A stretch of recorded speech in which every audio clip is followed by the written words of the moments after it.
ज़्यादा मल्टीविटामिन्स खाना या कोई भी विटामिन खाना, वो ए हो, सी, डी, ई, के व्हाट्सोएवर, वो नुकसानदेह हो सकता है। इसी पे बात करने के लिए हमें आज ज्वाइन कर रही हैं डॉक्टर अफशीन बिलाल। अस्सलाम वालेकुम, कैसी हैं आप? वालेकुम अस्सलाम जी। हमेशा की तरह बहुत प्यारी, हमेशा की बहुत तरह बहुत एनर्जेटिक है माशाल्लाह। इनको देख के वाकई दिल करता है कि इनसे पूछें कि ये फ्रेशनेस का राज शेयर करने को करती भी है माशाल्लाह। डॉक्टर साहब बहुत शुक्रिया आपने ज्वाइन किया। चूँकि टॉपिक है मल्टीविटामिन्स, तो हम ज़रूर जानना चाहेंगे कि मल्टीविटामिन्स का इस्तेमाल कितना अहम है जनरल पब्लिक के लिए। First of all thank you once again. I am always happy to share the knowledge अच्छे प्यारे प्यारे लोगों के साथ। Vitamins is a very good subject. देखें, विटामिन्स दो तरह के होते हैं for a general public. If we give an information, essential vitamins and normal vitamins. Essential vitamins वो होते हैं जो हमारी बॉडी में बन नहीं रहे होते या बहुत कम बन रहे होते हैं और हमें वो 100% डाइट से लेने पड़ते हैं। ठीक है, उसमें मैं स्पेसिफिकली कुछ विटामिन्स आपको बता देती हूँ, लाइक विटामिन डी, के, ई और सी। ये विटामिन्स जो है ना, they are very essential for general body function के लिए भी, और अगर हम स्किन, हेयर, नेल्स की बात करें तो उसमें भी these vitamins are very important. और इनकी जो सप्लीमेंटेशन है वो हमें डाइट से मिलती है। नाउ आपने सवाल ये किया कि कितने अहम हैं, तो ये बहुत अहम है बिकॉज़ हमारे जो बॉडी फंक्शंस हैं जो हो रहे हैं, लाइक हम सांस ले रहे हैं, हम खाना खा रहे हैं, डाइजेशन हो रही है, बहुत सारे फंक्शन हैं जो आपको नहीं पता। आप बैठे हुए हैं, सर्कुलेशन हो रही है। ये जो केमिकल फंक्शंस हैं, इनमें ये विटामिन्स, इनका रोल है।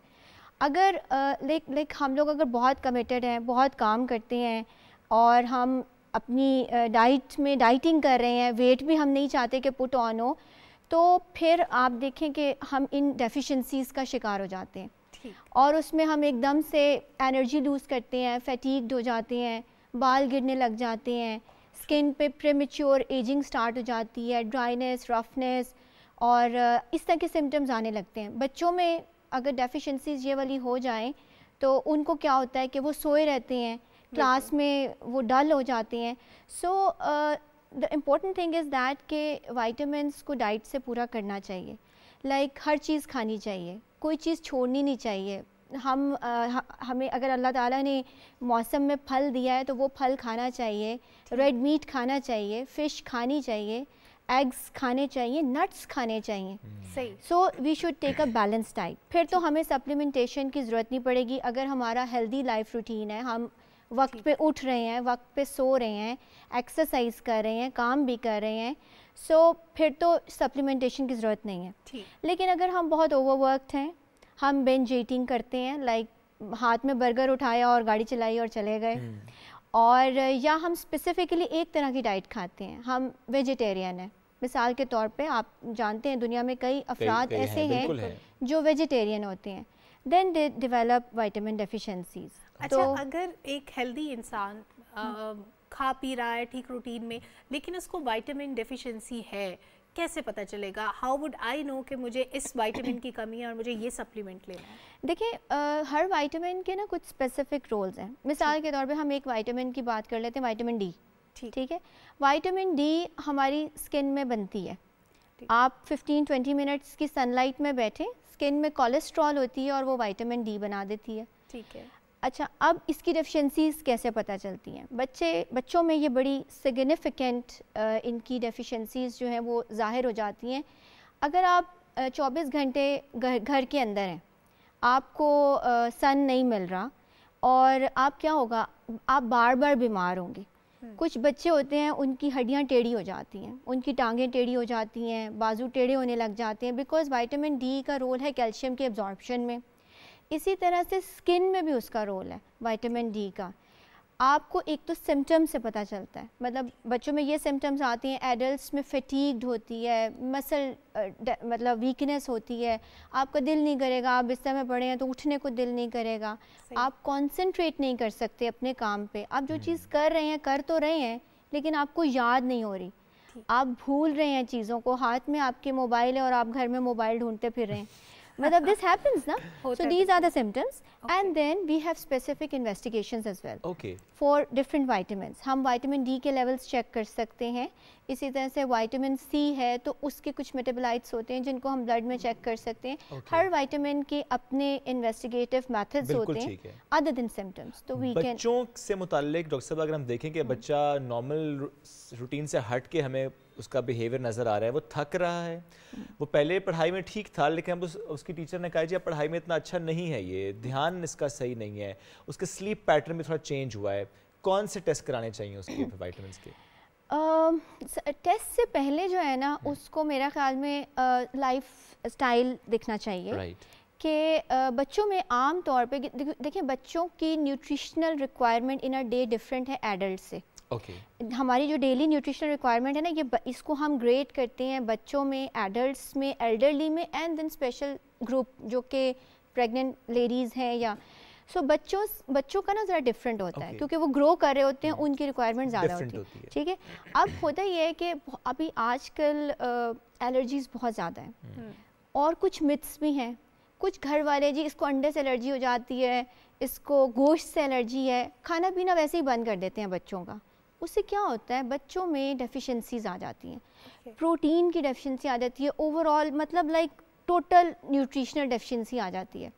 ये जो आपने सिम्टम्स बोले हैं ना ये स्पेसिफिकली डायरेक्ट करते हैं आयरन डेफिशिएंसी को. बच्चे नंगे पाँव घूमते हैं और आपको बड़ी हैरत होगी सुन के कि फ़र्श के ऊपर ना स्पोर्स होते हैं मुख्तलिफ पैरासाइट्स के. वो स्किन से डायरेक्ट पेनिट्रेट करके they go to into the intestines और वो आयरन एब्जॉर्प्शन को रोक देते हैं. कीड़े बन जाते हैं पेट में. अच्छा, ये पेट के कीड़े हैं ये नंगे पैर चलने वाले बच्चों के लिए. जी. तो ये जो हुक वर्म्स हैं ये बच्चों में बड़ा कॉमन है. आयरन डेफिशिएंसी एनीमियाज करता है. सो एनीमिया को और ये जो एक तो हिस्ट्री इज़ इम्पॉर्टेंट कि बच्चा क्या खा रहा है, इसका ये दिल नहीं करता, ये नहीं खाता, ये तो पिज़्ज़ा बर्गर खाता रहता है, तो फिर तो उसको एनर्जी नहीं मिलेगी ना. Like we have to check upon the diet कि बच्चा डाइट क्या ले रहा है, उसको आप हर चीज़ दें unless and until food allergy proven है. अनलेस एंड अनटिल यानी देखें फूड एलर्जी अगर होगी तो विद इन 2 आवर्स मैनिफेस्ट हो जाती है, इधर इन फॉर्म ऑफ मतलब धब्बड़ से बन जाएंगे, स्किन पे खारिश शुरू हो जाएगी या उसको खाना फंसेगा या कोई ना कोई सिम्टम उसको अगर उसको इस तरह का कोई सिम्टम नहीं आ रहा और फूड एलर्जी प्रूवन नहीं है तो मैं तमाम पेरेंट्स से कहूँगी कि बच्चों को खाने से रोके नहीं. इवन मेरे पास अगर एटोपिक एक्जिमा के बच्चे आते हैं, एटोपिक एक्जिमाज में फूड एलर्जीज भी कॉमन होती हैं.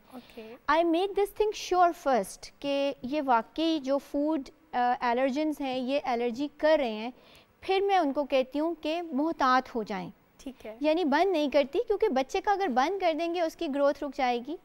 देन बच्चों में टॉन्सिल्स एक बहुत बड़ी रीज़न है स्टंटेड ग्रोथ की.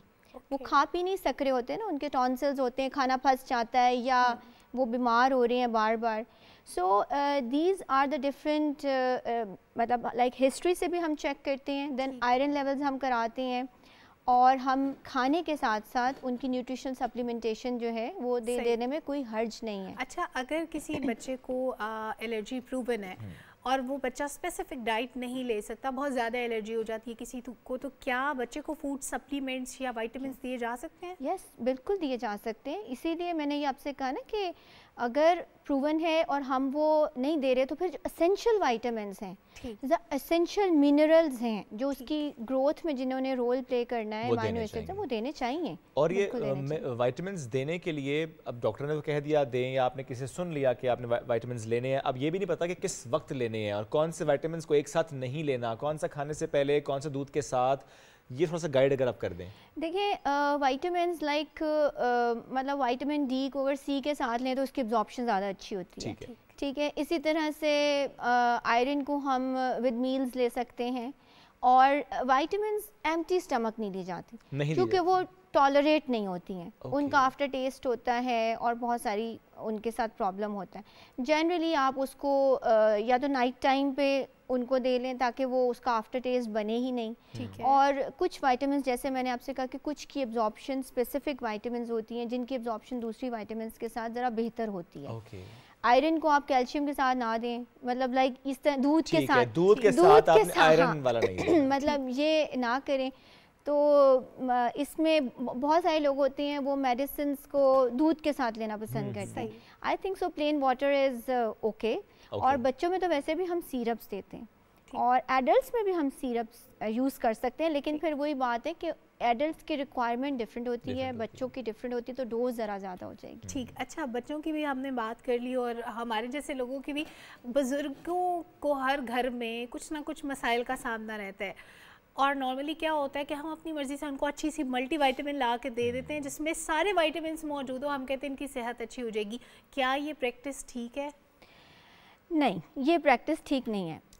देखिए बुजुर्ग अगर बीमार नहीं है, लाइक वीकनेस फील करते हैं, उनको अगर डायबिटीज़ नहीं है, हाइपरटेंशन नहीं है और ओल्ड एज की वजह से ये वीकनेस है, देन दिस इज़